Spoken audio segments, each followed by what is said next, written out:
Welcome, sir. 5-day online AICT training and learning academy FDA on renewable energy for industrial and domestic applications, sponsored by Atal. And today's topic was solar-based desalination for remote villages. And resource persons are name was Dr. SVS Panikumar, Sir, Scientist G, National Institute of Ocean Technology, Chennai. Welcome, sir. And once again, thank you for accepting my invitation, and you are going to deliver in the lecture. Thank you, sir. Over to you.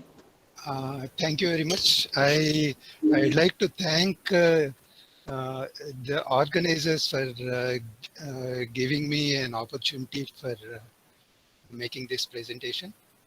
And I'm sharing the presentation.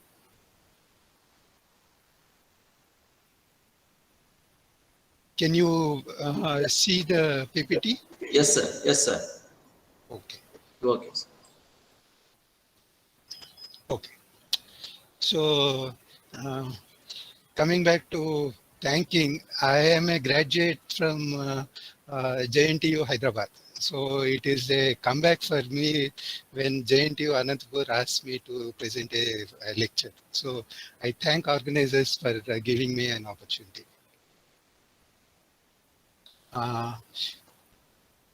Today's topic is solar-based desalination plants for water-scarce coastal villages, and the outline of the talk goes something like this. I will introduce the topic, then some basics on solar energy in India, and some basics on solar collectors, then various desalination techniques and introduction about multi-effect desalination, and the specific issues of solar-based multi-effect desalination plants that we installed in Kanyakumari. This is the outline of the talk.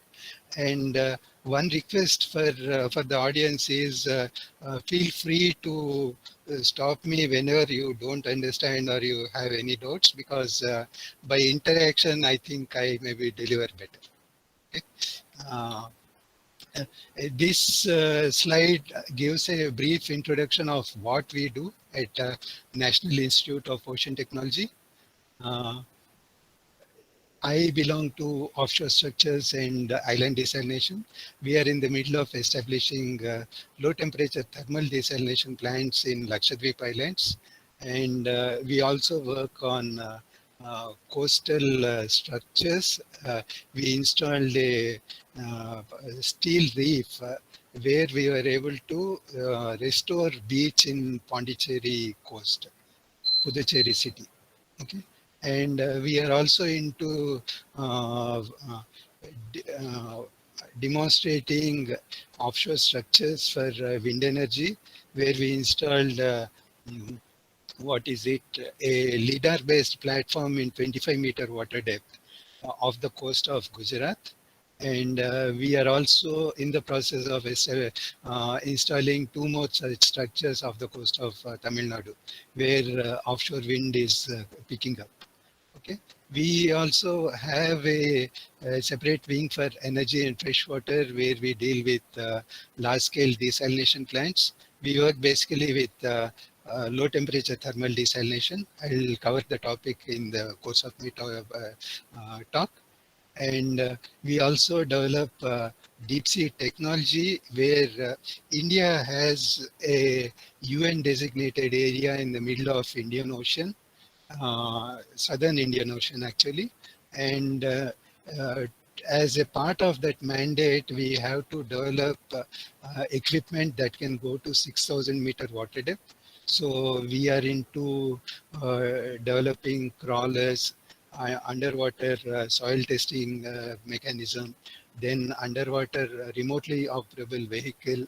Then we are also into manned submersible. Okay. And as a part of that, we also deal with gas hydrates, where large deposits are available on the Krishna Godavari basin. So we are developing instruments that can measure the depth of these gas hydrates and how we can extract that to the land. Okay, and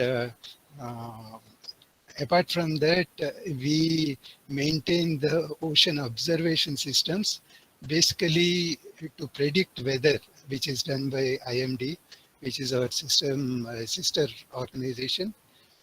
We have to know what is the uh, sea state around India, how the sea surface temperature is varying, what is the wind and things like that, what is the ocean and atmosphere interaction. Okay, so we maintain a buoy network around Indian coast. NIOT designs, develops, installs, and maintains these buoys, and the data from these buoys will be collected and sent to one of our sister organization, INCOIS, which is in Hyderabad. Okay. Apart from that, we have our own marine sensor and electronics groups which develop our own electronics, and ocean acoustics group which work on acoustics in the ocean and how sound propagates. And we have a very experienced marine biotechnology group which deals with fish cages, then uh, what is it, microalgal research and things like that. We are also into DNA sequencing of deep sea organisms. And we have around 4 vessels, which one of which can go all the way up to Antarctica to carry out our yearly annual Antarctica missions. So this is in a nutshell what we do at NIOT. Okay, coming to the main topic, basically solar distillation involves heating the surface sea, which is done by sun. Okay, and then that surface sea water we can further heat or concentrate using the solar energy. What is it, using concentrators. Then we evaporate it under vacuum conditions in multi-effect desalination system. And one such system was installed in Kanyakumari, Vivekananda Kendra, and we'll be talking about it today. And basically, I'll be dealing with a design of this structure, this plant, and scaling up of these plants for remote coastal villages. When we come to solar irradiation around Indian coast, we can say on an average, the solar irradiation varies between 3.5 to 6 kilowatt hours per meter square. And in the southern regions where we stay, okay, the average number varies between 4.5 to 5.5 kilowatt hours per meter square. As of now, the total installed capacity is around 36.9 gigawatt. And right now there is a huge thirst on using solar energy for various applications. And these applications could be solar power, solar lanterns, which are coming in the market, and solar water heaters, where there is a lot of research potential. Okay, and also we, as in our plant, what we use is we take surface sea water and heat it using solar concentrators. And also for pumping, we use photovoltaic cells so that completely the plant is green, so to say, because we may take line voltage to run the pumps, but we give the photovoltaic energy back to the grid so that our plant is completely energy free. Okay. Yes. Okay. When we come to solar collectors, in the increasing order of efficiency, there are various types. like flat plate collectors, which are there, the details of which are available in the top right hand corner. Okay. Then slightly more efficient are the evacuated tube solar collectors. Then linear Fresnel type collectors in various types like line focus, then parabolic, and also solar tower. These are some of the types of solar collectors that are available in the market. Basically, what they do is, in effect, uh, the sun's energy will be concentrated at a point, and at this point, a tube will be passed which carries the water. And when water passes through these tubes, depending on the type of the application, we can heat the water in the ranges of 50 to 85 degrees in case of flat plate collectors and evacuated tube collectors, and up to 120 degrees and 6 bar pressure in the case of parabolic and linear Fresnel type collectors, and even higher temperatures in the case of solar tower. Okay, these are some of the types of the solar collectors available in the market.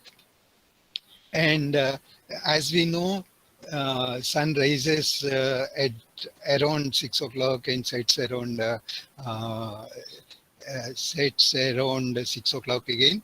And when we deal with any application with solar energy, in effect, we'll be considering only heat available from 9 o'clock to 3 or 4.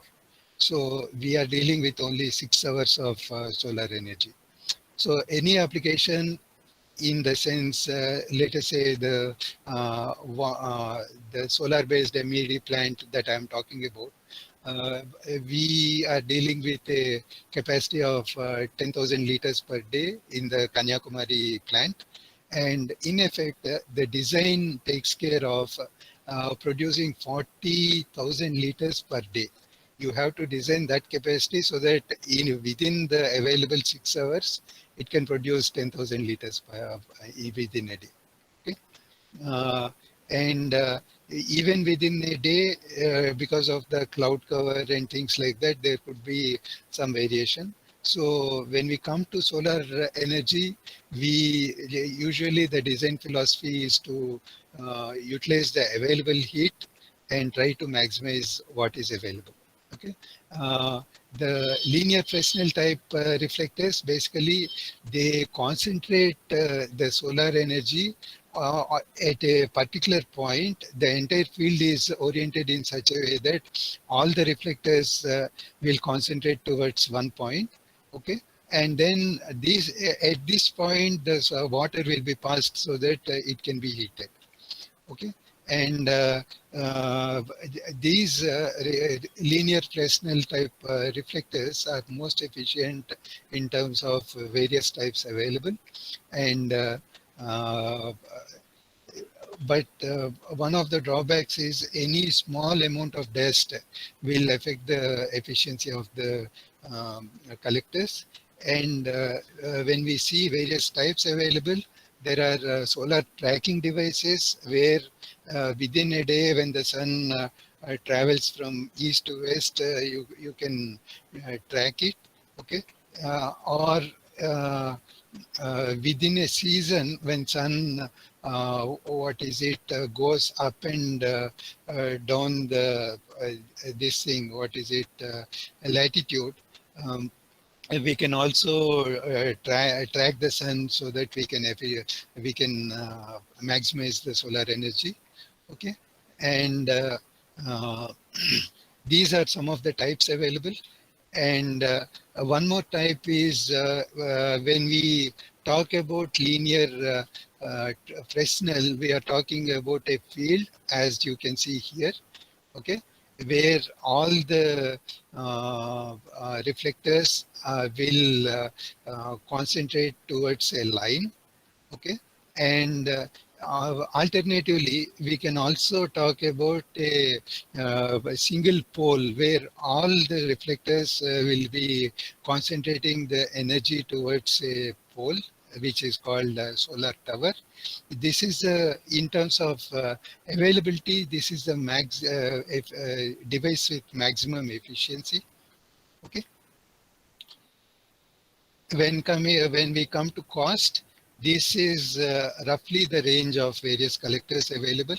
It can vary between 22,000 rupees per collector to around 31,000 rupees per collector for 100 meters square of the collector area. Okay. And relative merits and demerits are something like this. Flat plate is the most rugged application where the dependence on cleanliness of the surface is minimal.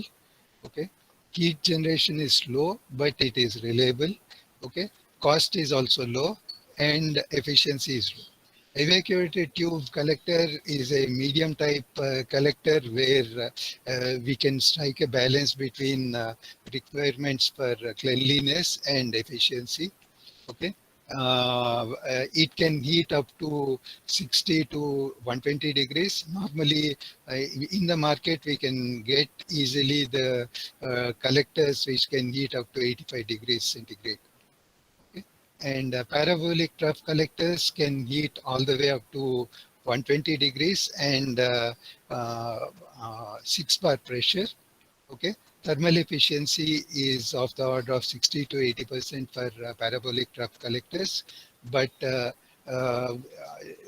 have to be maintained very thoroughly, and to replace we have to import them, and cost is also high. Okay. And these are some of the graphs which show the collector output and mean fluid temperature for various types, and also within a day how the collection efficiency varies. Okay, you can see that actual collection starts around 8:30 to 9 and stops around 4:30 to 5 for all the types. Anything that is less than that, the device will be working inefficiently. So design wise, we have to take care of that aspect, and we have to cater to that. Otherwise, in field, we will get into trouble. Okay, that concludes the part on the solar energy. Coming to conversion of seawater to potable water, there are various types available. Normally in the market, we have two major types where we, in Gulf countries where oil is available, they heat water with oil to up to 80 degrees or 120 degrees in 6 bar pressure, and use multi-effect desalination for converting that into potable water. Okay, and this heating concept has two more types where we have multi-effect. Basically, when we talk about multi-effect, we will be evaporating on one side of the surface and condensing on the other side of the surface. And also a multi-stage flashing equipment where we take the water temperature all the way up to the topmost point, and then in stages, like 10 degrees in stages, we cool the water and evaporate that water in the stages, and we can extract maximum available energy that way. Okay. This is multi-stage flashing device. These two are thermal processes. There is also a vapor compression type desalination where we use mechanical energy to compress the vapor and get potable water. Okay. Apart from that, we have reverse osmosis and electrodialysis, which are basically membrane-based techniques. Reverse osmosis is most developed technique, and it is most widely used technique. on that, apart from that, it is also, we have to deal with brine disposal for this technique. Okay, and efficiency wise, for the thermal based processes, depending on how much temperature difference that you are working with. For every 5.8 degrees, you can get 1% of conversion from input water to fresh water. Okay, for every 5 degrees centigrade, 5.8 degrees centigrade. Whereas when we come to reverse osmosis, we can almost like we can achieve 35% efficiency for most of the commercial plants, and that is one of the reasons why uh, most applications we see reverse osmosis as the solution. May we deal with basically thermal desalination, and I already talked about multi-stage flashing and multi-effect distillation and vapor compression also. Reverse osmosis basically deals with pressurizing water up to 70 bar and passing across a membrane so that all the salts are left behind, and pure water, what is it, goes through osmosis process to get into the other side of the membrane. Okay, so uh, depending on the location of the site and various conditions, each of the techniques can be applied equally efficiently, and it depends on quantity of fresh water required, available water resources like seas, ponds, okay, wells and swamps, and proximity to nearest freshwater sources, availability of electric power, okay, then cost of the labor and daily operational requirements. The cost of the water also depends on various factors that are available here. Okay? There is no clear-cut guideline that or number that we can work with and then say cost will be so much for any technique. We deal at NIOT with a process that is called as low temperature thermal desalination. Basically, when we have ocean around India, the surface water is at 28 degrees centigrade, okay? And uh,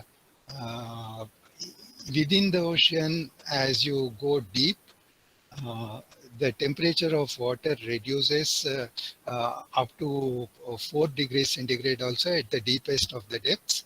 Okay, so there is a 24-degree temperature difference available within the ocean. We call this as ocean thermal gradient. Okay, and what we do is we take surface water, evaporate it at room temperature, let us say 21 degrees, it boils at 25 millibar. Okay, so under vacuum condition we evaporate it. Now we have fresh vapor at 21 degrees, and if we can condense it using colder water, we can get fresh water. So on the west coast of India, we have Lakshadweep Islands where 350-meter water depth is available within 1 kilometer of the distance. And we deploy a long HDPE pipe, which is at the bottom center of the screen. Okay. So we deploy high density polyethylene pipe, which is basically a flexible pipe to that depth. And we draw cold water at around 12 degrees centigrade from that depth. And surface water we evaporate at 25 degrees centigrade, and cold water at 12 degrees centigrade we use for condensing the vapor. Okay, in effect with just 3 pumps, one for drawing the surface water, one for drawing the cold water, the other one for maintaining vacuum in both the evaporation chamber and also the condenser. We can run a plant. We established the first plant in Kabarati in 2005, and two more plants are established in 2011 in Miniko and Agati. Now we are in the process of establishing 6 more plants in the rest of the islands. One plant is almost completed.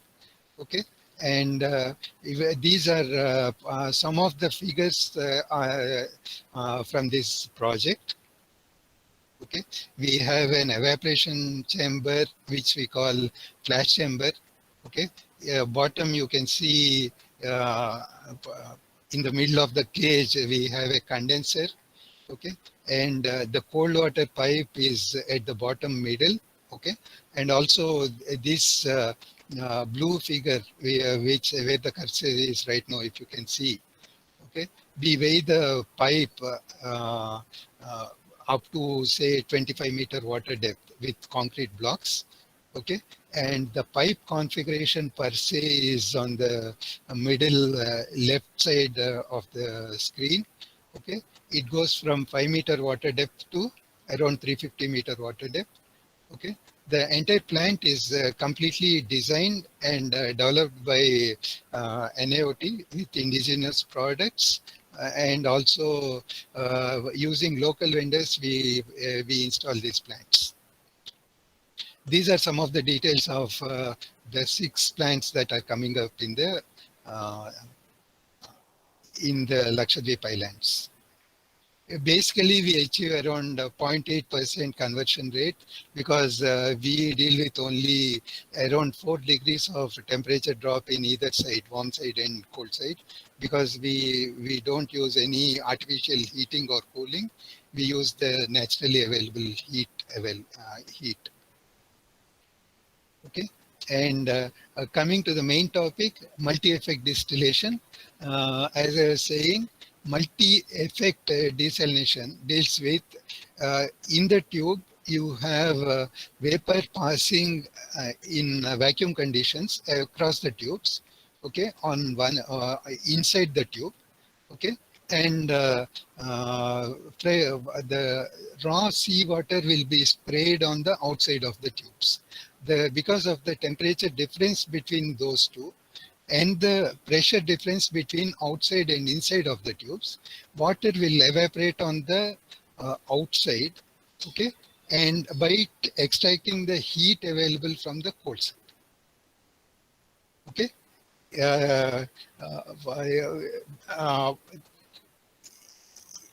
What we do is we maintain the vacuum on both sides in such a way that for the vacuum available in this thing, what is it, inside the tube, it will condense. Okay, and for the vacuum available outside the tube, at that vapor, it will extract the heat from the vapor and then it will evaporate. That's how the process works. This the top right hand corner shows a plant that is installed in Kanyakumari. Basically, the main structure is a multi-effect desalination system where we deal with 4 stages. Okay, and it is around 4 meters wide. Okay, and coming to the bottom half of the screen, you can see the layout where we have a the evaporator and condenser system, multi-effect distillation system. Okay, 4 meters when compared to the solar field. Okay, with the flat plate collectors, we wanted to go with a rugged design for this plant, and also the solar PV photovoltaic cells, so that pumps can be made. I can use solar energy, and also 2 collecting tanks, one for settling and one for collection. Okay, the seawater, and we have a intake structure in around 1 to 2 meter water depth, from where the surface seawater will be pumped. It will be coming to the settling tank to remove any sand particles and things like that, dust. Then once through the pumps, it will be pumped to the distillation system. Then in the distillation system, we spray the water at high pressure so that when the spray touches each of the stages, it evaporates on one side and it cools on the other side. We have a normal evaporator at the starting stage and a normal condenser at the ending stage. This will be like a typical four-stage multi-effect distillation system where in effect 4 stages of MED plus one stage of evaporator and 1 stage of condenser. Total 6 stages will be working for the 4 stages. Okay, and the input for the flashing unit will come from the solar collector field where surface water will be pumped to the collection field, and in the collection field it gets heated up. Then it will come to the flashing unit where the vapor will be generated for the first stage. And the water from this stage will be again pumped there to to evaporate on the surface. Okay. When we say we want to use solar collectors or solar power, one idea could be directly generate electricity from the solar power. This is a schematic for that solar power. The efficiency of the system will be very little because of the various units that are functioning within the system. One such system was tried in Africa by France, but the project could not be completed and it is still in progress. This is a typical solar-based MED system where we have a solar field, then a multi-effect distillation system, then seawater intake and pre-treatment for settling tanks and brine discharge. Okay. This gives a view of the established system. This is the intake structure, and this is the distillation system. And you can see the actual schematic of the plant where in 4 stages, roughly we are dealing with a drop of around 5 degrees per stage. Okay, from 320 degrees to around 338 degrees Kelvin, we we vary the temperature to get the fresh water. Typically, the design works something like this. This is a 10,000 liter per day plant with 8 hours operation. And the input conditions like operating conditions for each of the stages is given here in the top table, and also for a nominal production of 50,000 liters per day capacity with 10% over design and 6 hours operation. The requirements are given in the bottom half of the table. You can see that from stage to stage, the production capacity varies slightly, but in general, it is more or less, the mean is almost same. It varies slightly higher for the initial stages and slightly lower for the later stages. And costing wise, in effect, we will be dealing with something like for the lower capacity plants, we got a cost of around 0.7 rupees per liter, whereas this water is completely drinking quality water. It is not advisable to use this for any other purposes. Okay.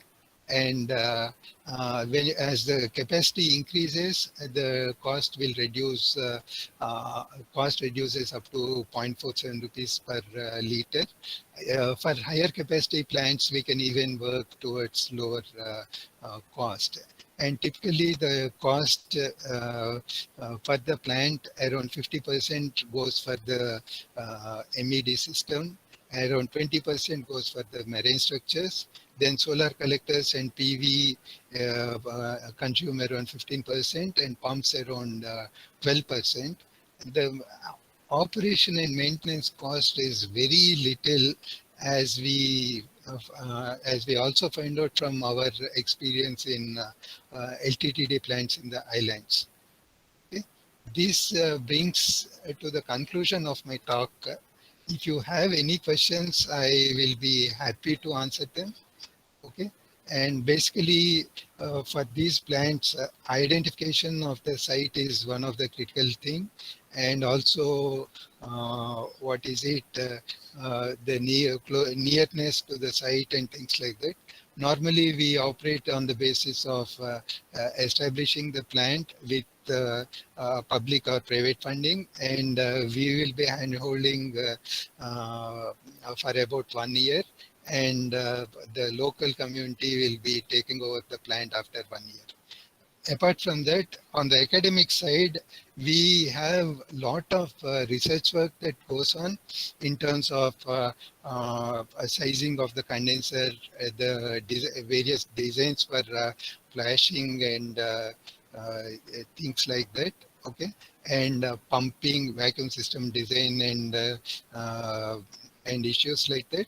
We normally deal with a lot of research in these topics. Most of our research will be oriented towards taking it back to the field. So it is mostly practical use. We are, as I was saying, we also deal with structural aspects of the topic, where the Pondicherry Beach Restoration Project that I am talking about dealt with installing a wedge, 900-ton wedge in shallow waters. Okay. Where with minimal infrastructure we deployed it, and because of the way in which the wedge controls the sand movement across the upstream and downstream regions, beach has formed on the downstream region of the wedge. Okay, so this brings to the conclusion of my talk. I'll be happy to take any questions on the topic. I'll be ending the presentation. Any questions, I'll be very happy to answer.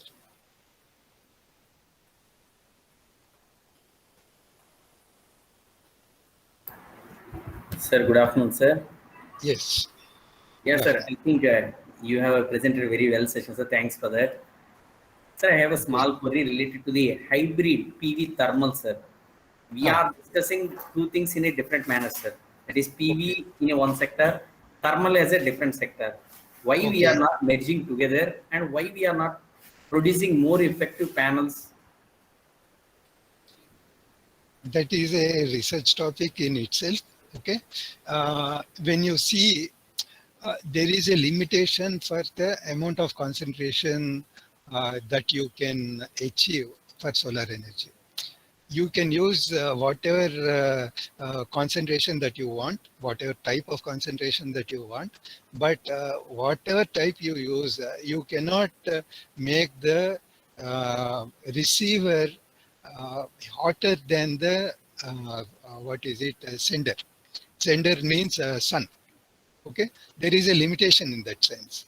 And as you achieve more and more concentration, as I was showing the types of solar collectors available, the range varies between the rugged collectors, where you put it and forget about it, to the so parabolic collectors where you can track along with the sun, but the efficiency drops for the parabolic collectors the moment there is a what is it cloud cover in the region, or there is a dust particle on the collector. So the choice is from application to application. Yes, we can do research. We can find more types available. That is a research topic, and we can take it. Yes. Thank you so much, sir. Yes.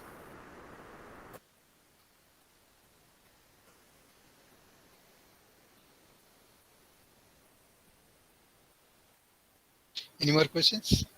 Sir, in they're writing, what about the quality of fresh water using this process? Does it meet any specification for consumption or industrial use? What we deal with is for the fresh water. For the fresh water,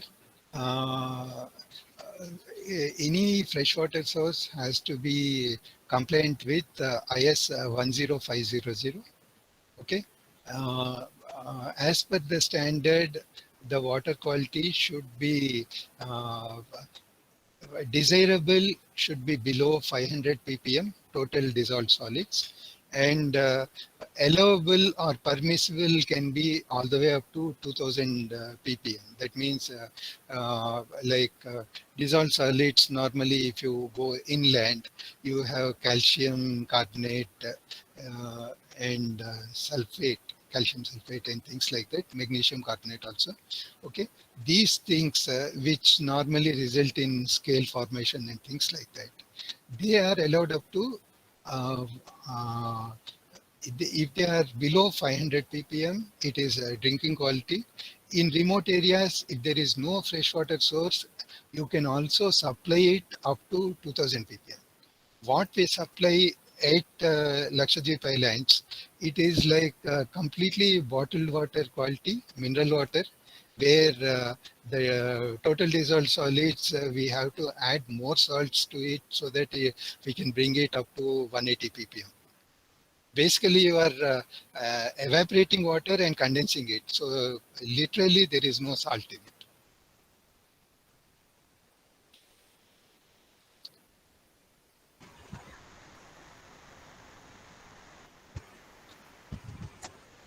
Okay, anybody regarding up to here, any queries? Otherwise, sir will continue.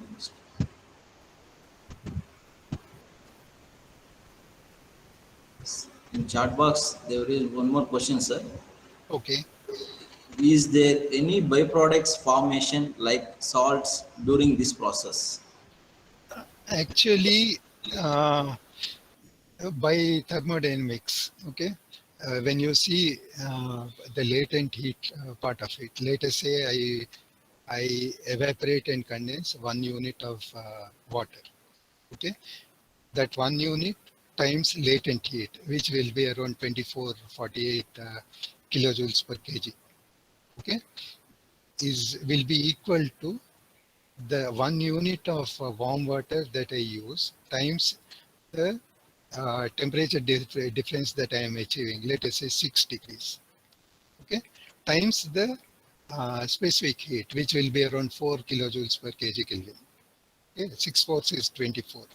So what I'm trying to get at is the efficiency of the thermal process will be like 2448 divided by 4. That means I will have 1% for every 6 degrees of temperature drop. 1% means 100 liters of fresh water I am pumping, raw water I am pumping in. I'll get only 1 liter of fresh water. So byproduct wise, unless I am going to around 16% or 17%, there will not be any concentration or anything like that. The output water, water that I am discharging is almost like 99% quality of the input water. Okay. On the other side, when we come to the low temperature thermal desalination plants that we are talking about, We take deep sea cold water, which is at 12 degrees, okay, and heat it up to 17 degrees or so, and then pump it into the shore. Normally, outside world, uh, that sort of water, deep ocean water, is used for pearl culture, aquaculture, and horticulture. Like using cold water, you can make the plant growth efficiently. Okay. So these are some of the byproducts, but for the space constraints and things like that, in the current project, we weren't able to take it.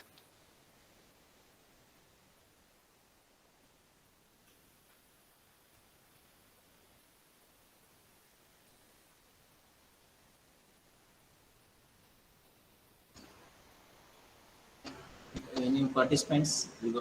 Apart from that, any participants?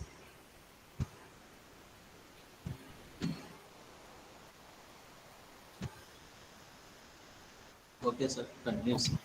Okay. My uh, talk has come to the conclusion.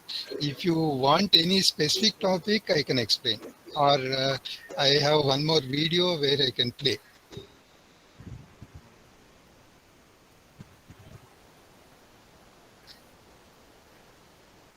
Any topic in my presentation, if you want expansion of that, I can give you.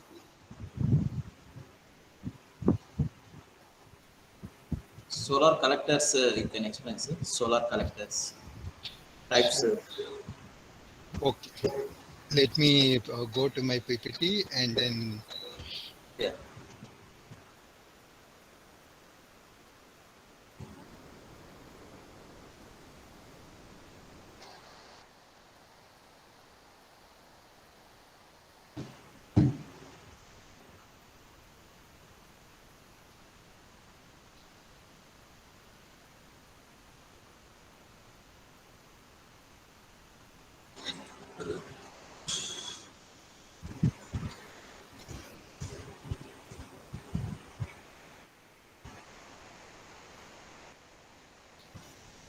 basically when we say,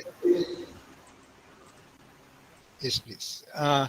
When we say solar collectors, the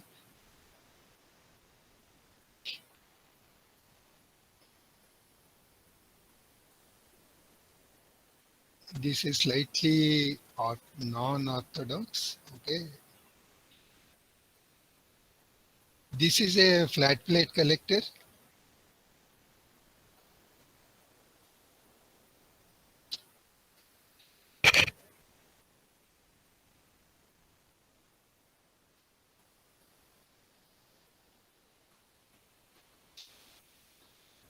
Basically, what we have is a base flat plate uh, that is available. Now, construction-wise, what we have here is a, so to say, a box, but the bottom of which is a flat plate, metallic plate, and if, the top will be usually a magnifying glass sort of thing.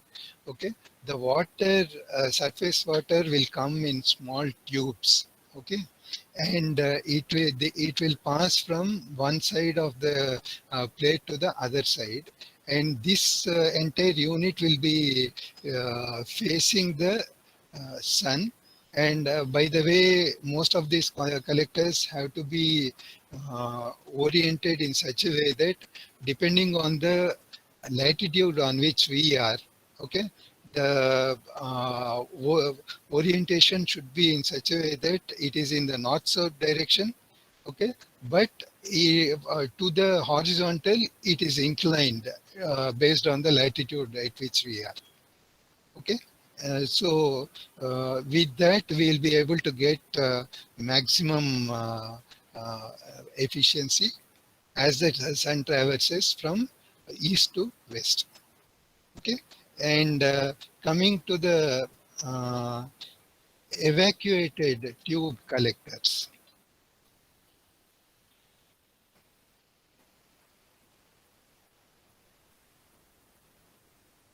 Evacuated tube collectors basically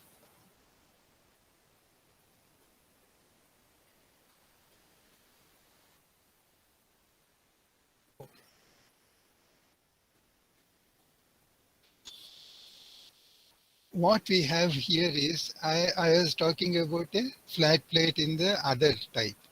Here we have tubes or cylindrical objects made of magnifying glass. Okay, and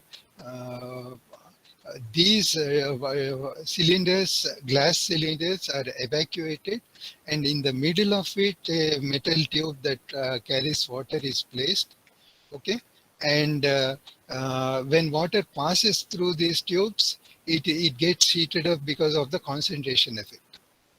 Okay, both these work on using a glass, so to say, or lens to concentrate the solar power onto the center of the this thing. Okay, when we come to the linear Fresnel type, what we have is, we will use a curved lens, so to say. Okay, the curvature is in such a way that we have, based on the curvature of that object. Okay, the object will be looking at one place in the field where the solar energy will be concentrated towards that central tube which carries the water through it. So when water passes through it, because of the nature of concentration that is going on, we can achieve high efficiency of concentration, like let us say from 28 degrees ambient temperature, water gets heated up, it gets into converted into steam, and the steam gets heated up to 120 degrees at 6 bar. So this is the amount of concentration that we can achieve in linear Fresnel type concentrators. Apart from that, we also have parabolic type concentrators where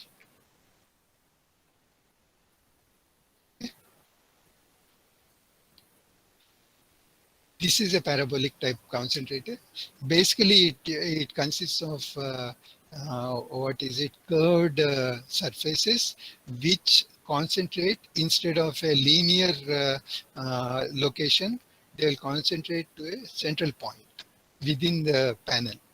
Okay, at that panel, we can get high temperature at the center. Okay, this water will be passing through a tube in that region, and in effect, we will be heating the collectors like that. Okay, the last one, where these two applications, like parabolic concentrator and linear Fresnel collectors, can achieve up to 6 bar. Okay, the efficiency of the next collector that I'm talking about, okay, is even higher. And this is a new arrival in the market, so to say. Basically, we have linear panels where they are almost similar to the parabolic concentrators. Okay, these panels, all of these panels will be concentrating towards a single tower. And that single tower will concentrate the energy, and then it will convert the available heat into useful heat. Basically, these are the collectors actually what are available in the market. Basically, in our country, some defense labs associated with the DRDO, and also some labs associated with MNRE, Ministry for New and Renewable Energies, deal with research in these areas. So if you are interested, you can contact one of these labs and then get more details.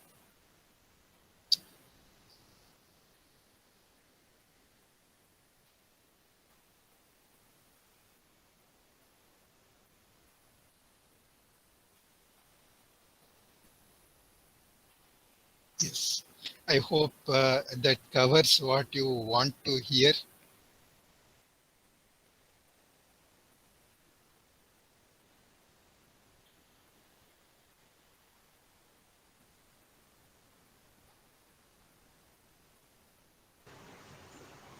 any participant regarding a discussion point, anything regarding solar energy, if you have any clarification required, please ask. Sorry, available. Apart from desalination, actually, this solar can also be used for rooftop solar applications, where when we talk about desalination, you have to see the source. Okay, you are making a non-drinking quality water into drinking quality water, so the application is very limited.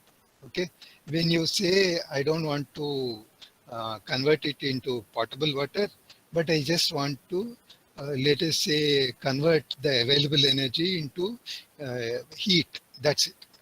Okay, I want to heat the available water. Okay, then the application will become more wider. The topics that I discussed are more or less relevant, okay, so to say, but you will be dealing only a part of the entire topic that I discussed. Okay, so when you say rooftop solar, you have water temperature available at 28 degrees, any groundwater source or something like that. So for bathing purpose, you may need it at 38 degrees or 45 degrees at the most, in that range. So you can also take up research in the sense that you are taking a solar collector and limiting the size up to the point where for a specific quantity, you will be able to heat water, available water up to 45 degrees and then give, so that you will be knocking off the, electricity consumption for an entire household for water heaters. Okay, this is one topic that you can think of in terms of what we gained as part of this lecture.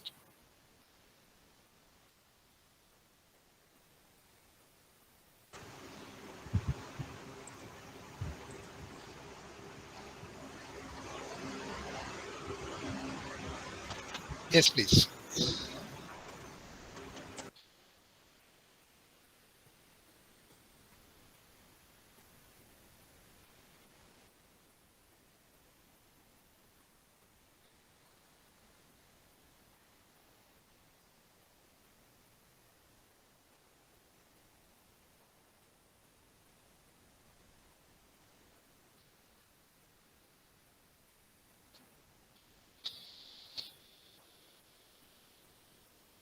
Any questions?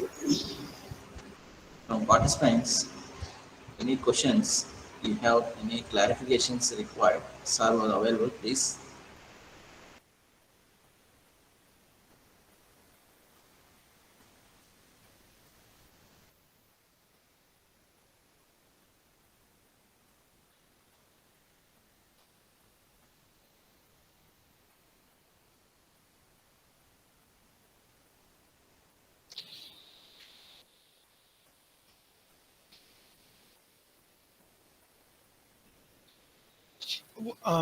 What is the breakup of the participants? Like all of you are from mechanical engineering background, or what is it? No, sir. Thermal engineering. Different streams, electrical, mechanical, chemical, Okay. all not like this. So I have one more PPT. I can quickly run through if you want. Yes, sir, please. Okay. Okay, sir.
Okay, let me see.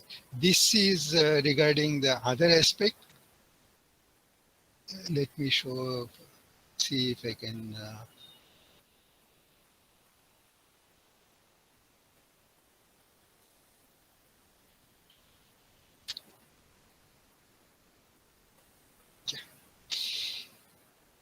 Is the screen visible? Yes, sir. Okay. I was talking about the long HDPE pipe that we deploy in the low temperature thermal desalination plants. Okay. This is related to that topic where it is structural analysis and also what is it, mode analysis. Okay. Uh, we the research is applicable for what we call as moorings, where you have any ship that is floating. Okay, in order to make it stay at a place, we drop an anchor from the ship using a chain or something like that. The load in the chain or the load in the rope that connects the anchor to the ship is called the mooring of the ship. So how do I analyze the mooring and how do I design that mooring? This is what it deals with. Okay. Basically, uh, it is also applicable for the buoys that I was talking about, the weather monitoring buoys that NIOT maintains all around Indian coast. Okay, when we come to moorings, we have catenary or taut moorings, single point or multi-point moorings. Then what is it? Configurations like what is it? Various configurations depending on where we use and things like that. Okay. Applications are like, as I was saying, mooring deep sea vessels or shallow water vessels, and deep sea applications like buoys, and also oil industry where we want to design pipes that go all the way up to the bottom of the sea, or my application where a pipe has to go from surface to the deep sea. Okay, we have to design it as a riser, so to say, a flexible element which can respond to the waves and all the conditions at the surface, and also it has to take care of the structural loads that come at the top and the bottom because of the requirements. When we say taut mooring, there is no slack in the mooring. This taut mooring has to be very complicated because there is no play available. Normally, the moorings we try to not make it taut. We deal with catenary moorings where it is not completely tight. At the same time, it takes care of all the loads. Okay, application wise, there are various applications for these moorings. Okay, when we come to the application as it is, the topic, basically, where at the bottom of the sea, no movement is expected. So there is no tendency for the entire mooring to move. But at the top of the sea, at the surface, it has to respond to wave, currents, and things like that. If the vessel is there, vessel has to respond to wind also. Okay, so as per that, the response period will be varying. The mooring has to take care of, it has to be strong enough to these differential loadings and things like that. So the design of the mooring will depend on bathymetry, soil parameters, wind data, then wave height and tide and currents like that. Okay, and then there is static analysis and dynamic analysis. Basically, what we deal with is at the bottom most, if you can see, we deal with a spring mass system, a forced damped spring mass system. This is what we deal with in the mooring analysis, where force is coming from the weather forcing and also the low, what is it, mooring loads. Okay, the damping is coming from viscous damping because of water, and also the force due to wave and currents, okay, and the natural elasticity of the mooring element itself, like I was saying HDPE, the high density polyethylene pipe. Okay, these are the things. Basically, we deal with this equation and solve it in for various conditions to design the element. Okay, we use a lumped mass spring system approach, and also use a quasi-static modeling, and impose loads from dynamic modeling, and there are also coupled and uncoupled models available for this thing, depending on how extensively do we want to analyze the problem. Basically, a lumped mass system deals with an element, single element which is flexible, and each of the mass is assumed to be distributed either evenly or unevenly across this flexible element.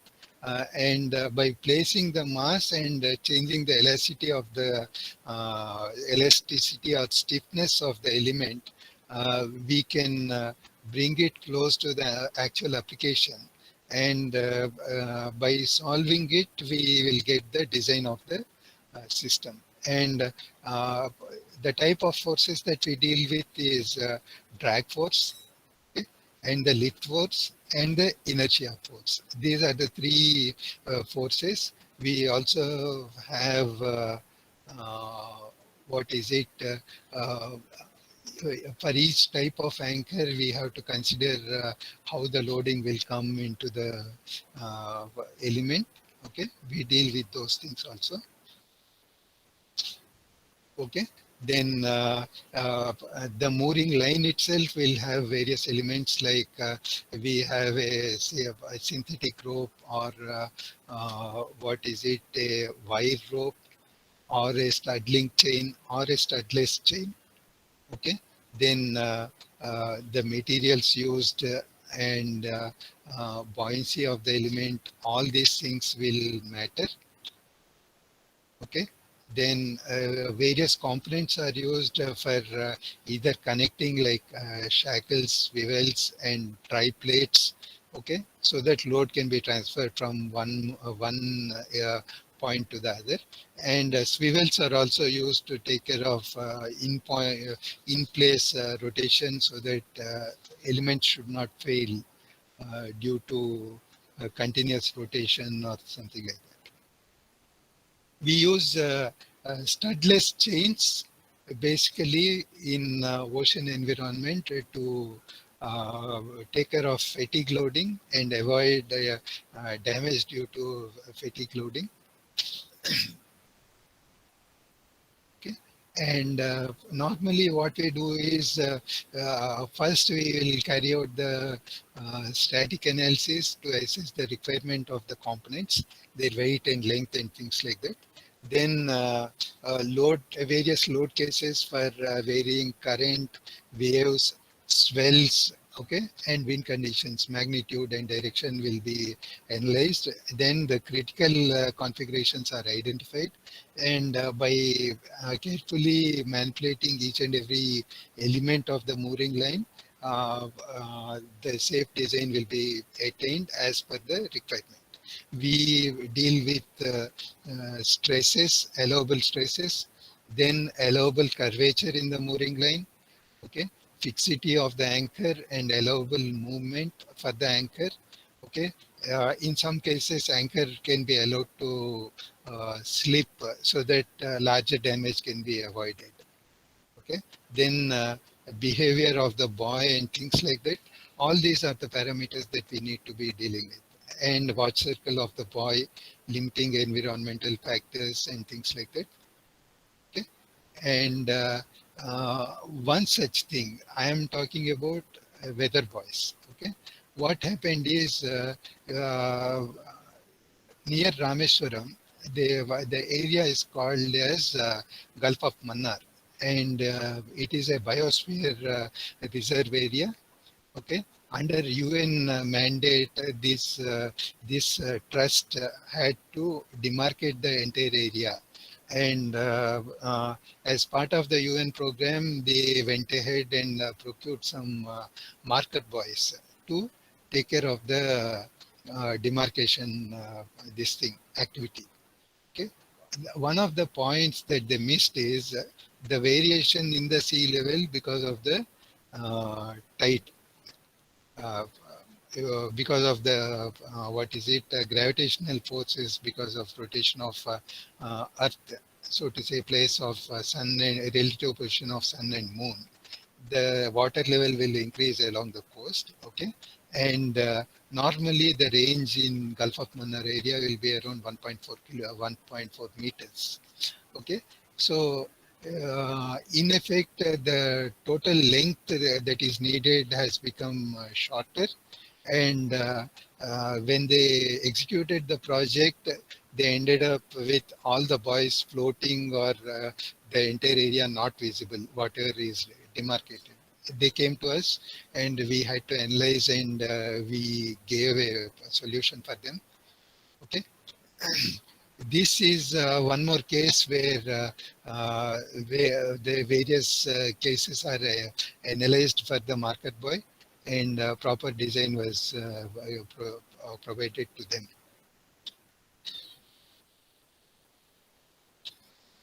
Okay. Then one more application is the Met-Ocean buoy analysis. For ISRO, we had to design one buoy system so that they can do some experiments on data transmission and things like that. The requirement is buoy can vary. There is something called as watch circle. That means depending on the wave and wind conditions, from the fixed location, buoy can rotate in a fixed circle. Okay, but the entire mooring has to be safe.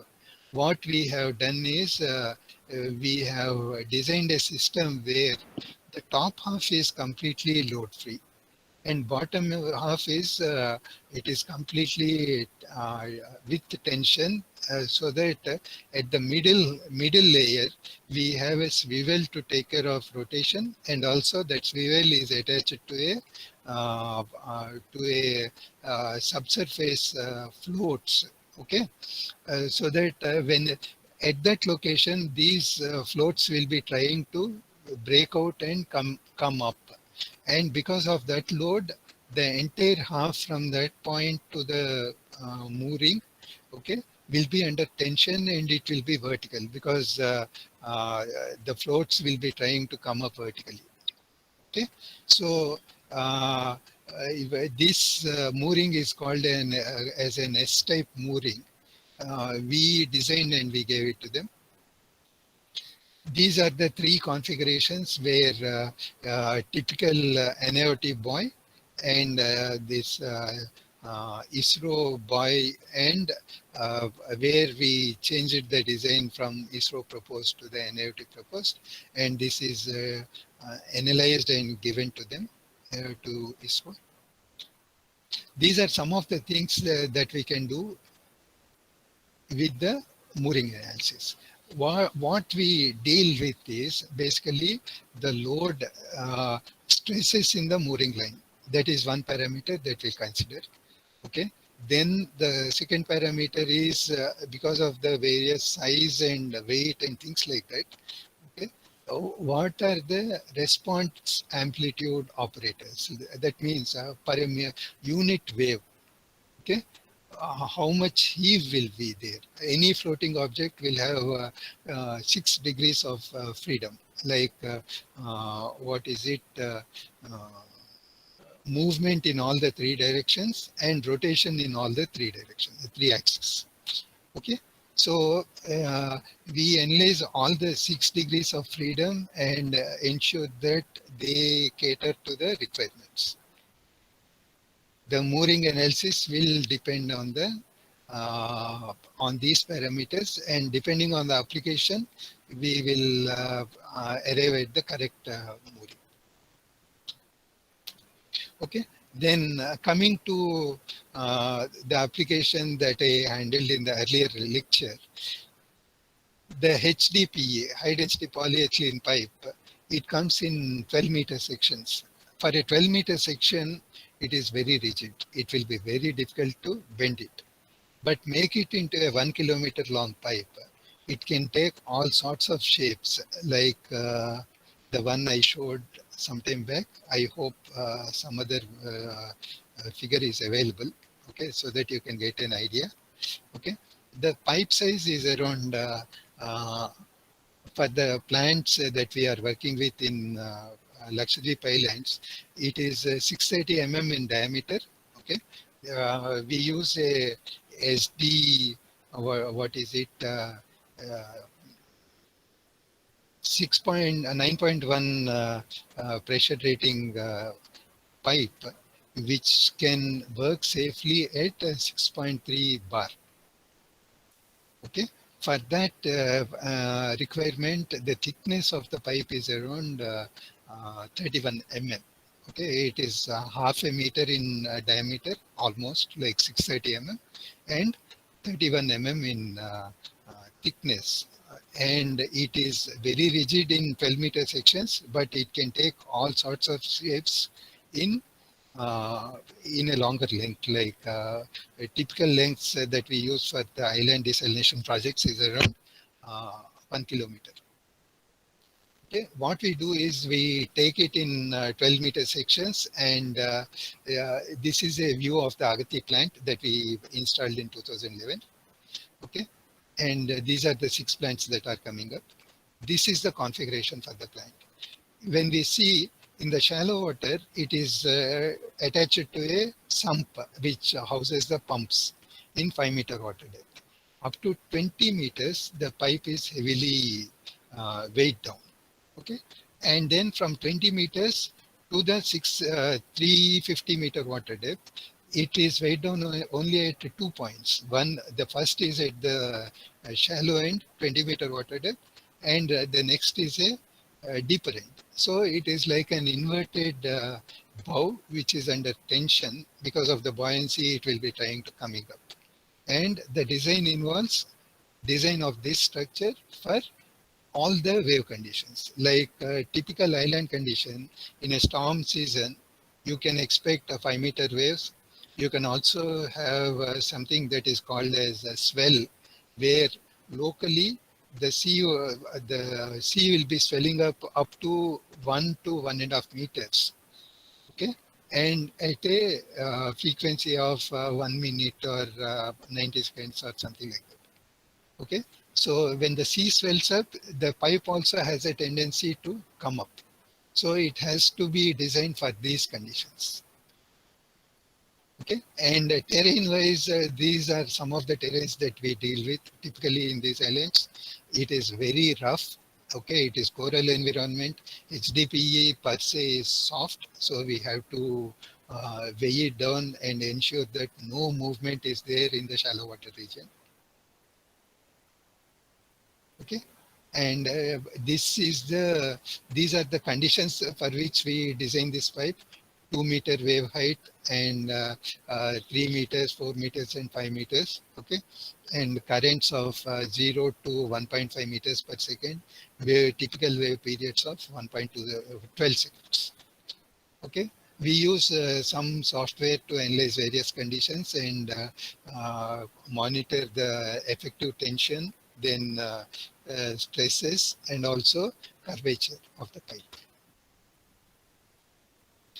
To arrive at various, based on the configuration, we attach various objects in the pipe for the entire length, like some of the chains to make it take the load away from 20-meter water depth, steel sections to take care in shallow waters, flexible hoses so that we can have hinge effect using a shock cell and also a flexible element to take care of any shock loads.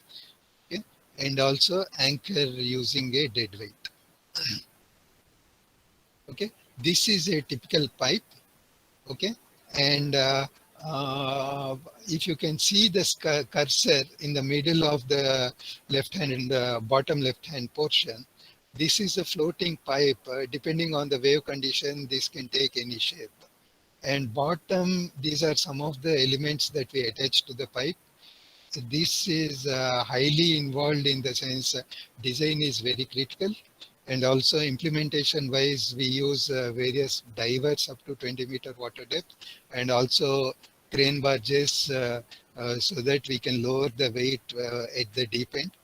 Okay, and lay the pipe in most of these pipes are like 1 kilometer long pipe will be towed almost like 25 to 50 kilometers around the island, and it will be deployed in calm season. Okay, and these are various profiles for various islands that we dealt with. Longest pipe that we handled is around 1.4 kilometers. And these are the design conditions for the pipe. Typically, what we are dealing with this analysis is when we say ocean observations, we deal with various sensors like drones, okay, gliders, okay, and water profilers and things like that. Okay, design of these objects with this analysis we'll be able to achieve. And also for the weather buoys, where we deal with sensors to monitor sea surface temperature, then wind above the sea and things like that. Okay, we deal with mooring loads for these objects. Okay, and also for specific applications like low temperature thermal desalination pipes, we deal with design of the pipes. Okay, these are some of the results for the configurations that we used. Okay, we also, as part of our research, we demonstrated a barge-based desalination plant that can produce all the fresh water, and fresh water can be sent in water barges to the mainland. The location of this barge can be varying anywhere from 40 kilometers on the east coast to get the required depth of 1 kilometer. Okay, to around 120 kilometers on the west coast. And the solution is slightly costly, but on the day water is really scarce, we can use the technique. Okay, the same research can be applied for obtaining energy from the sea, like using a basic Rankine cycle. We can use the bottom 10 degree or 12 degree water and as the sink, and surface water at 28 degrees as a source. Okay, and a hot sink and cold sink, we can run a low boiling fluid like ammonia or something like that to generate electricity in a Rankine cycle. This is called ocean thermal energy conversion. We are demonstrating one such plant in Kavarati. Okay, these are some of the things that we do. Again, if you have any questions, feel free to ask.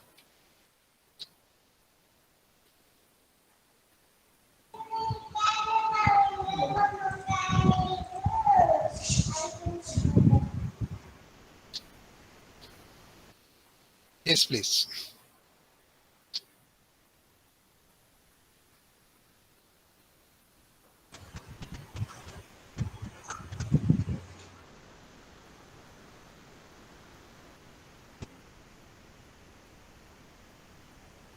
Anything. You can ask me anything on any topics that I presented.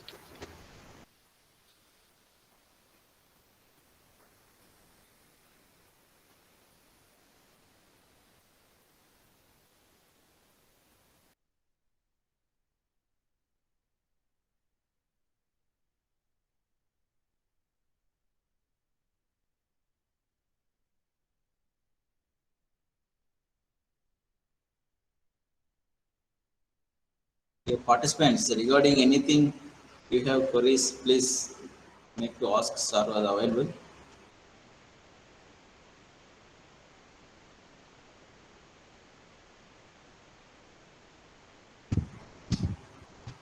Hello, sir. This is Vijay Kumar.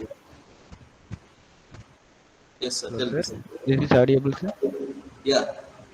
Sir, which software is used to analyze the outlet temperature of a panel? We're using evacuated tube panel. How many number of tube are used to get this output? Which software are used to analyze these parameters, sir? Sir, your voice is not audible, sir. Panikumar, sir. Mute, sir. Unmute చేసుకోండి. Okay. What we have basically is the panel, depending on what we are using, okay, it will give temperature at a particular temperature. That means water will be heated for a flat plate collector up to 65 degrees or so. If you are using evacuated tubes, you can get water at 85 degrees or something like that. What we in the plant, what we do is we have temperature sensors. Basically, these are RTDs. Basically, okay. These temperature sensors are used only to monitor the temperature, so that we get what we designed it for. Okay, then within the plant we have various instruments, like we are evaporating in vacuum conditions, so we want vacuum at each of the stages, inlet and outlet, temperature of the various streams like vapor in, vapor out, then water in, water out, and things like that. So all these things we have a paperless digital software, paperless digital recorder, basically, to get all these parameters. We monitor somewhere around 25 to 30 parameters within the plant. Okay, these things we use for troubleshooting. Most of the times we don't, after designing, we don't be using using these sensors for predicting what is it designed for. We'll be monitoring whether we are getting anything, what it is designed for, and also later when there is any trouble, we will monitor so that we can find out where the problem is. I hope I answered your question. We Sir, I typically asking use about. LabVIEW and MATLAB for analyzing the data. Okay, sir. MATLAB and another one, sir. LabVIEW. LabVIEW, mostly we don't deal with it because again, most of our applications are like after we deploy, we have to give it to some user. Okay, sir. Okay. Sir, shall I ask about a PCM for solar energy storage? Phase change materials. One problem is we are dealing with PCMs in one application. Basically, I was talking about OTEC. Okay, as long as I am talking about getting that energy and converting it into something without actually converting the converting it into final energy. That means, let us say, low boiling fluid is there, ammonia.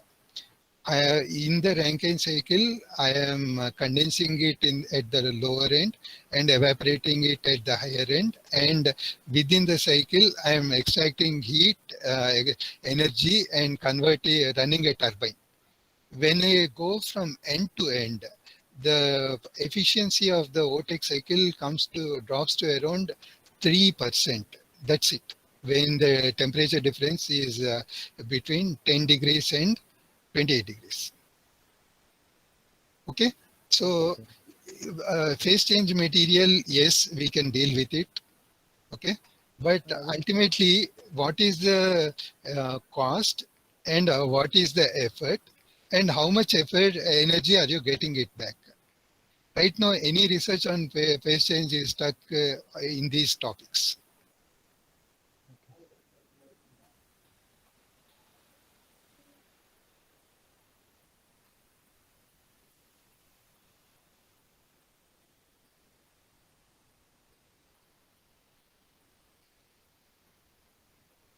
Yes, please.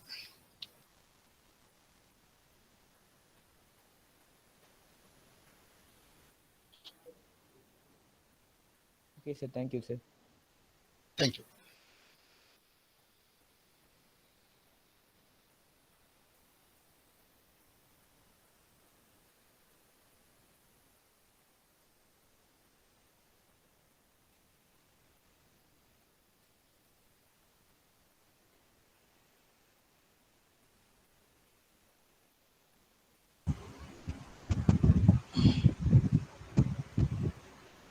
You told no, sir, one video if that was playing, sir, now? Yeah, let me see. Yeah, okay.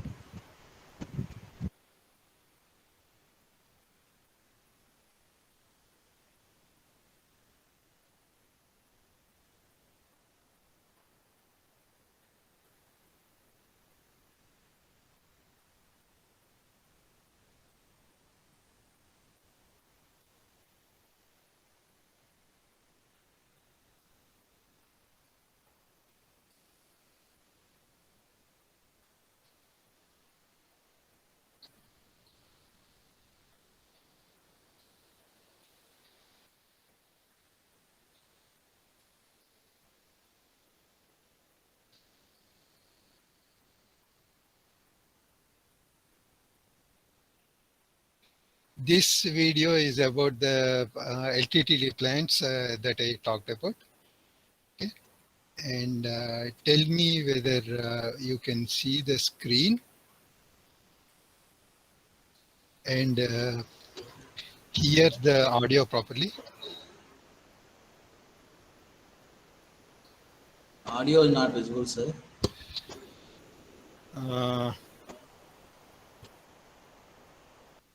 Okay. Okay. Just a minute. Just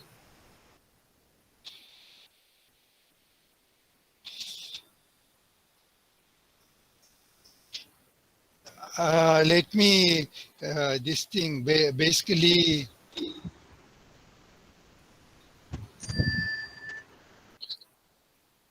has it improved anything? No, sir. No. Okay. Yeah.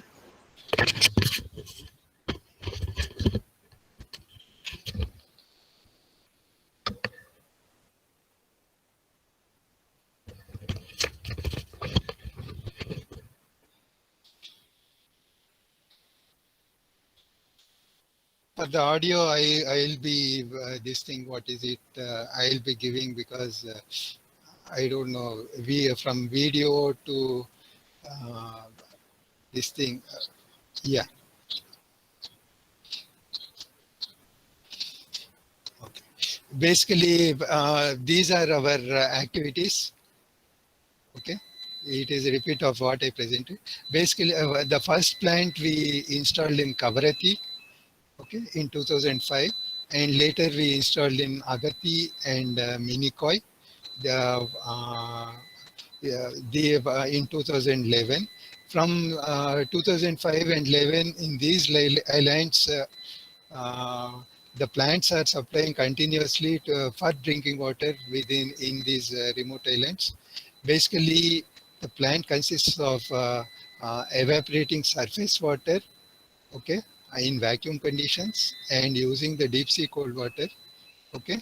Uh, when compared to reverse osmosis, of the technique is environmentally friendly, and we are in the process of establishing in 6 more islands. Basically, in these islands, one side is lagoon and one side is deep sea, available in a shorter distance.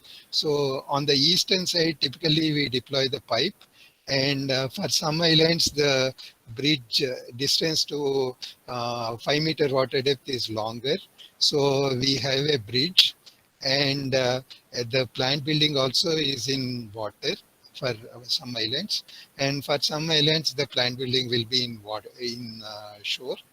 Okay, the components involve a long HDPE pipe, civil construction, and also 3 marine components: the plant building, sump to house the pumps, and the process equipment. Okay, process equipment involve, as I was saying, flash chamber for flashing, condenser, and the sump. Actually, in these islands there is no heavy handling equipment, so we have to deal with novel techniques. I will explain it as it comes. These are the heavy equipment. This is the sump where we have surface water collection in the warm water side and cold water collection in the cold water side. Water will be collected and it will be pumped to the flash chamber, surface water, where the water when it comes into contact with vacuum, it gets into vapor, and this vapor, when it comes to that is the vapor generation. Then when the vapor comes into contact with the condenser, which carries small tubes, okay, that carry the deep sea cold water, the vapor will get converted to fresh water.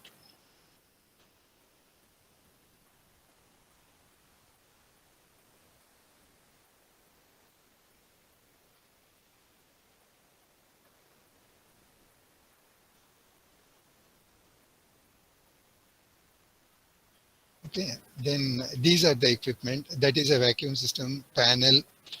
Okay, then islands, everything nut and bolt has to go from mainland only. So what we do is without any heavy lifting equipment, we install everything. Entire design philosophy also is that way only. This shows how flash chamber moves in with just some ropes and pulleys. Okay, even construction of the plant building is in such a way that one column is left free until all the equipment go in. Flash chamber weighs around 8 to 10 tons. Condenser weighs around 12 to 16 tons. Okay, and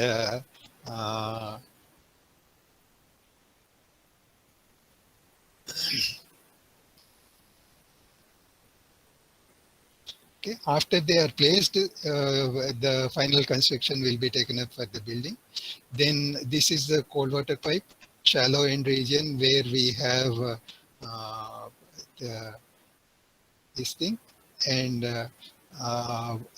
this HDPE pipe will be, we use something called as a butt fusion technique, where a mirror will be heating the pipe locally at around 170 degrees. Then we heat it for 30 minutes and use pressure at, I think, 17 bar or so. Okay. Then to allow it to cool in pressure condition, okay, so that the fusion happens. Okay, it is a butt fusion technique that is specifically used for HDPE. Okay, and we use some components, we friction grip components for the load transfer, because HDPE cannot be relied upon for load transfer. Then this is the pipe. We use some flotation devices also, some floats, to wherever we attach the heavy weights, we use those floats. Then we tow it, we weld it in the shallow water region of the island in the lagoon, and we tow it to the deep water around 50 kilometers around the island. Then we deploy. We connect the front end to the pipe, to the sump, and back end we use a crane barge and lower it. This is how we lower. And this is the sump connection.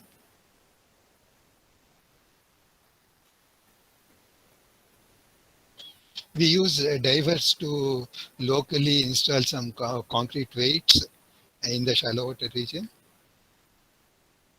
Okay, we use an inverse catenary. Okay, and we also use concrete weights, as I said. Okay, the plant building is like 21 meters above the ground level. Okay, we we have to design all the components for cyclone conditions. That is the actual condition for what the sump sees. Both pipe and this thing, sump, they have to be designed for that condition. For sump, what we will do is, sump is like a LIG house, 3-storied LIG house, 12 meter by 9 meter by 9 meter. We construct it up to 3 meters, push it into water, so that by size and weight, it floats in water. Archimedes principle. Okay, then if we float it in 1.5 meter water depth, then we raise it. When we raise, weight increases, so it will go down. So we move it to across the lagoon, so that as we raise, we go into deeper sections. Okay, ultimately, when we reach a height of around 6 meters, we have something called as a shipping channel within the island lagoon. We use it, and we go to the other side of the island, and we complete the pre-final stage of construction in floating condition to avoid any heavy lifting equipment. Once that is done, we will sink it. This is actual sinking of the sump, floating and sinking. This is like in this condition, it is a 2-story house floating in water. 9 meters, around 27 feet, and 12 meters, around 36 feet. At this height, it is around 9 meters tall. We sink it at a constructed height of around 7 meters, so that the top 1 meter is above water level. Then final stage of construction will be done in situ.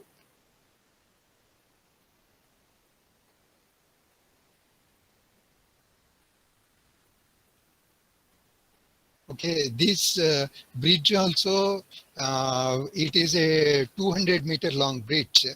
And what we do is up to intertidal region, like low tide, water will not be there, high tide, water will be there.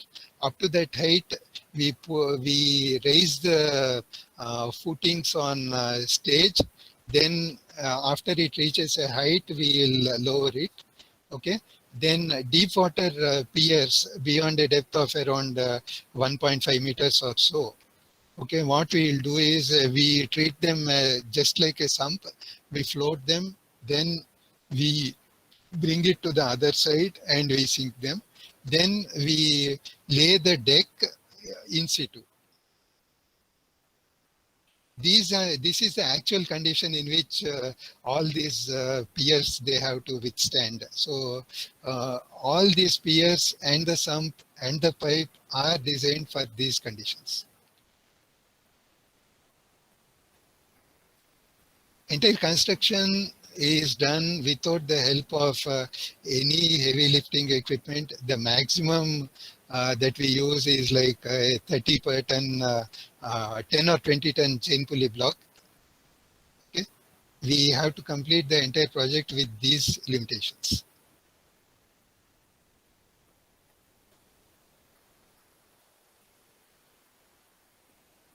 We used a plate girder to complete the final 90 meters of the bridge in the deeper section. That this video shows how we took it across. Basically, on the sump, we attached a fixed point, and using that, we pulled it using chain pulley blocks.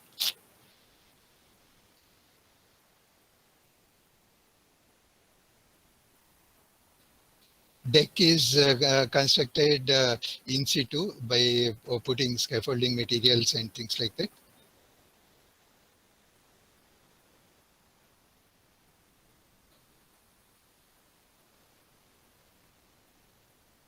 Even plant building for this island, it comes in intertidal region.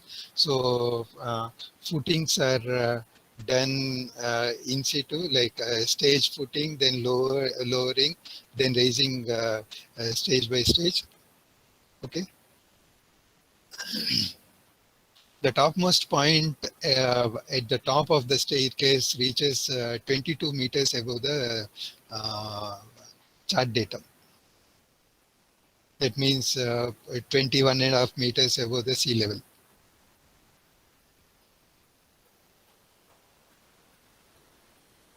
Basically, what we have is we take water in at 28 degrees surface sea water. We evaporate at 21 degrees and 25 millibar pressure. And the fresh water will be at 21 degrees. And we throw away warm water at 22, 23 degrees. And cold water we take at 12 degrees. And what is it? 12 degrees, and we throw it away at 17 degrees. The Agati, Minika and Kavarati plants produce 1 lakh liters per day. In the later section, the 6 new plants are designed for 1.5 lakh liters per day capacity. Any questions? From participants, any questions?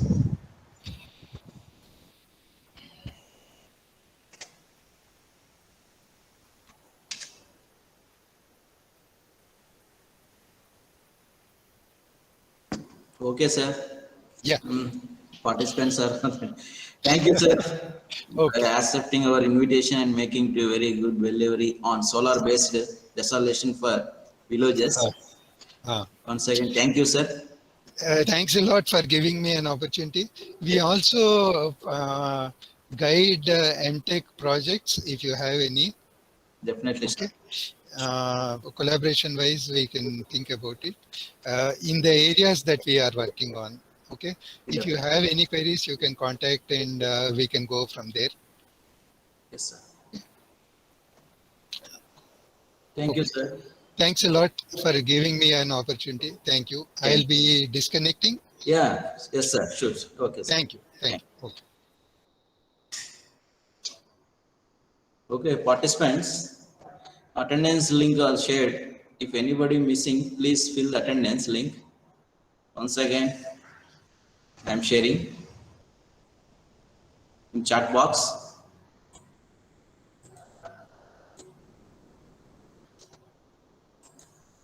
So tomorrow, the last day, and the session was going to end around 1 o'clock, and we will plan exam around 3 to 3:30, I think.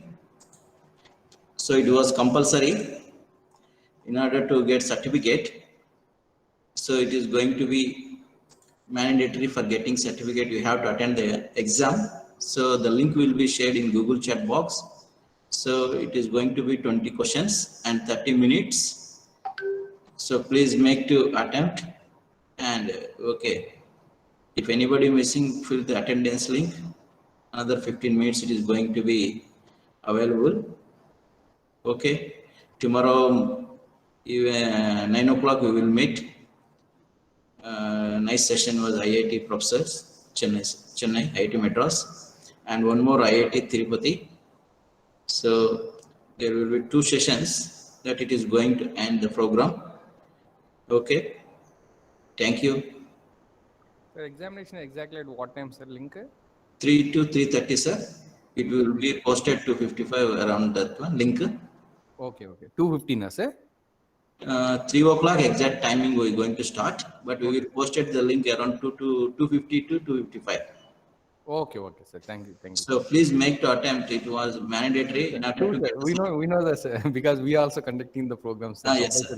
Many It's other compulsory participants. that 80% attendance and as well as examination pass also compulsory, sir. Yes, sir. Getting the certificate. Good, sir. Very good. Compulsory. Yes, Okay, sir. Thank you, sir. Thank you. Thank you, sir. Please, okay. Another 10 to 15 minutes, the attendance link will be enabled. Please fill if anybody missing the attendance link. Okay, thank you.